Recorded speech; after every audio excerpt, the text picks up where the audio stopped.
Construção do edifício Maternidade e Hospital Nacional Guido Valadares se finaliza em agosto tina rihun rua nulu recém hito.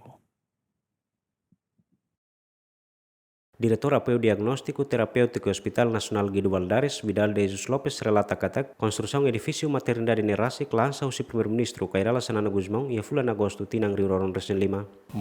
Pronto, construção maternidade ne responsabiliza o Zaica, companheiro o fundo se Zaica agora lá ela. Ne porcentagem ela bele atolai, mas construção lá ela lá na manasela. Por volta de tina noi em abril, maio, junho serne.